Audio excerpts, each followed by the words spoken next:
Well, John, finishes 0-0. We're entertaining 0-0 in the end. I think both sides could have won it, equally possibly could have lost it. Just give us your verdict.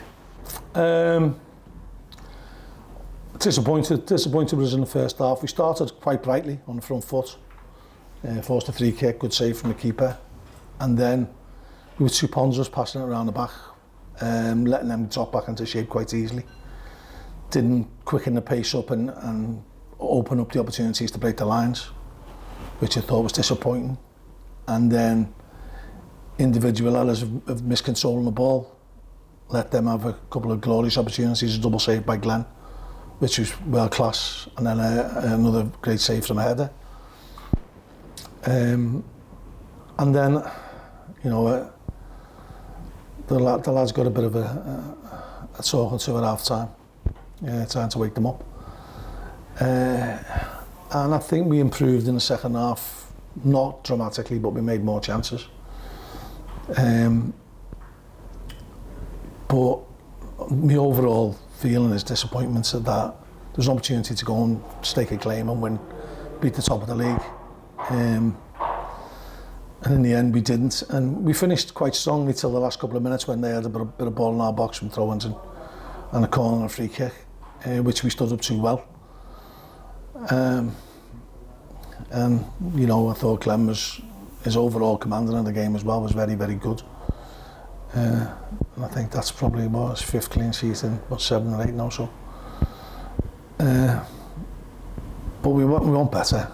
You know, our fans deserve better. They deserve more excitement. And you know, the crowd are great when they get behind you, but you've got to give them something to get behind. And there was only sporadic moments today, and I thought we could have been. Well, we have to be better. For a club of our stature, we have to be better. We have to attack better. We have to make more chances better. And the things that we do in training, we don't always replicate in matches. Pitch was a bit bobbly. I'm not using that as an excuse by any stretch of the imagination, but it was a little bit bobbly. But we've got to, you know, professional footballers playing at this standard. We should be able to control the ball. We should be able to move the ball quicker. That's something to work on in training. You just mentioned Glenn Morris, 3 world-class saves really, aren't they? I mean, he's probably as good a keeper at this level as you'll find, and he won't forgive me for saying that he's 41. He seems to get better with age. He's got an unbelievable physique. Great character, Glenn. He's someone that you want in the dressing room. Level-headed, and you know, humble fella, and really nice person, as well as being a very, very good goalkeeper. And you know, if he keeps playing like that, he's got a lot more games in. Thank you. Ben, all yours. I'm sick. Did I catch you off guard? Yeah, John, obviously, 0-0 in this one. It wasn't a dull 0-0 by any stretch. Both teams had their chances, didn't they? Just, you know, ruining the fact that maybe your team couldn't take theirs. Made a couple of good openings in the second half. Yeah, and it's just that this has been an ongoing theme.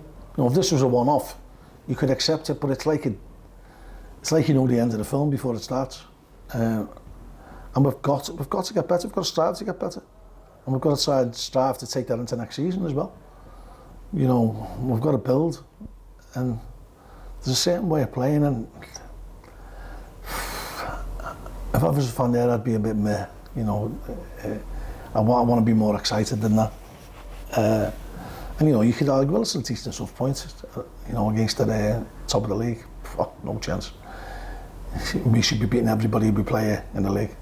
There's no excuse for that. And I want to get that excitement. I want to get that feel of that we're knocking on the door and we're going to score. We huffed and puffed today. I thought we looked leggy. Thought we looked tired when the season's catching up on us. And the travelling certainly does catch up on you. I know that. But we've got to play through it. We've got good characters in there. We've got good characters who want to do well for the club, want to do well for themselves and their families. Obviously, Bode had the header off target, didn't he? Johnny Williams, the curling effort off target. Elliot Nevitt has the big chance maybe at that second half when Jacob Wakeling puts the ball across and on the stretch with the left foot, probably just too close to the goalkeeper, wasn't it? Yeah, I mean, I think he just got a pull back from their defender as well. I thought it was going to be a penalty because I thought the lad was going to foul him. But he's done well to get his foot on it. Great ball by Jacob. And when things are going for you, they go in. Keeper dives past the ball goes into the middle of the goal. Feels like it's been that kind of season for him. It has, and you've got to keep going. You know, the age-old saying, when you're going through hell, keep going. Don't stand still and burn. You know, keep going. And you've got to plough through it. And, you know, that's the test of your character. You never see him shaking. You know, he ran himself into the ground today now. Challenging for that is right at the death. And, you know, I think you can still see the character. We're throwing ourselves in front of shots. You want to see the state of Sam Gale's face.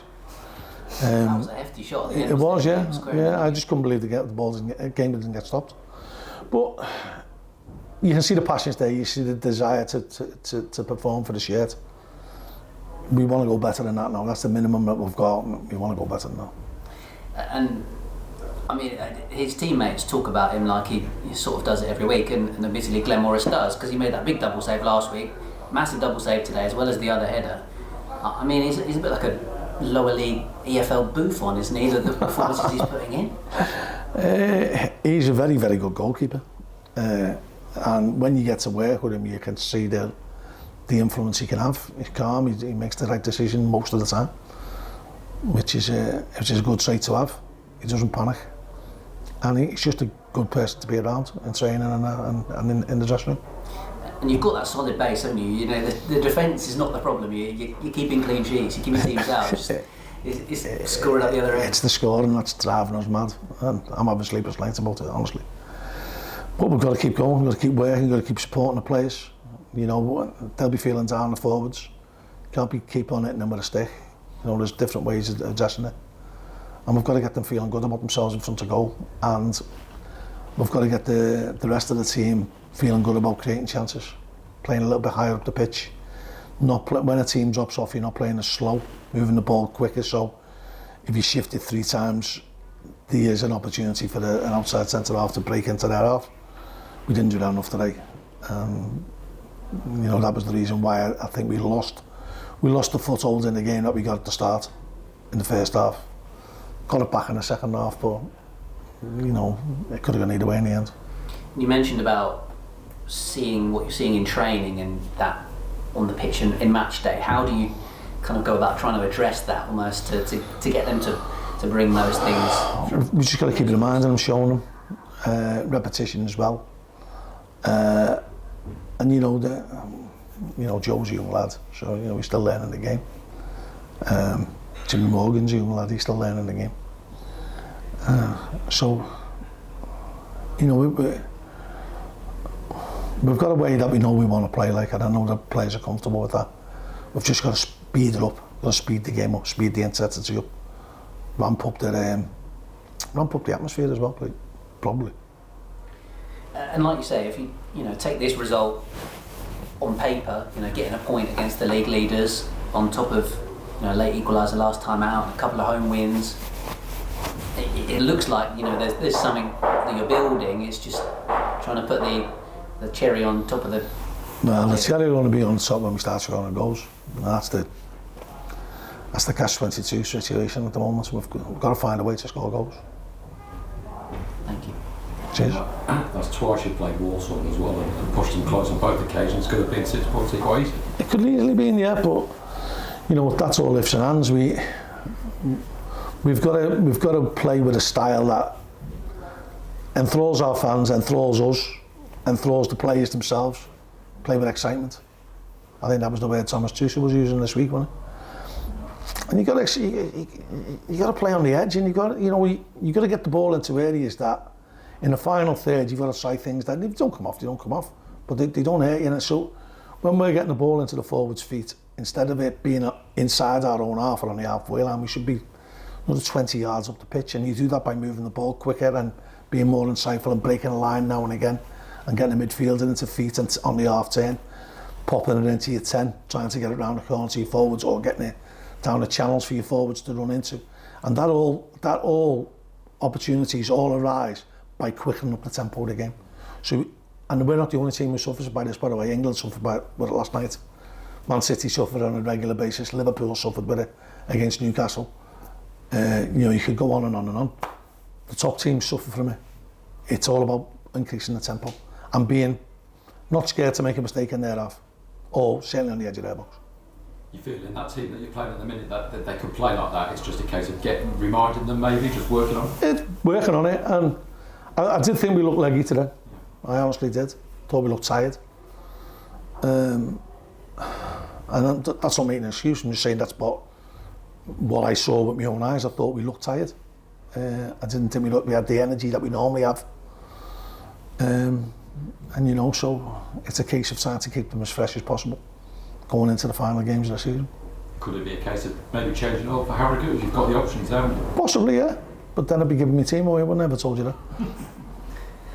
You mentioned Morris as well. He's been fantastic for Gillimanti. How long can he go on for? Who knows? He's Tory and grey, isn't he? Surprised me how fit he is, to be fair. I've come across a lot of old goalkeepers. I'm not being disrespectful, calling them older. But I've never seen anyone in this condition. Agile as well, isn't he? Yeah, very. If you were here next season, you'd have him another deal, would you? Oh yeah, 100%. You'd have him in the club. You'd have him for his presence. Just was it too soon for Asher today? We thought so, yeah. Palace was saying maybe we could give him half an hour, but they weren't giving us the vibes that they were confident about that. So he only had 2 light sessions this Thursday, Friday. So we thought, give it another week. Yeah, hopefully for next weekend. Yeah. Cool. Thank you. Okay. Gentlemen, thank you very much. Thank you very much.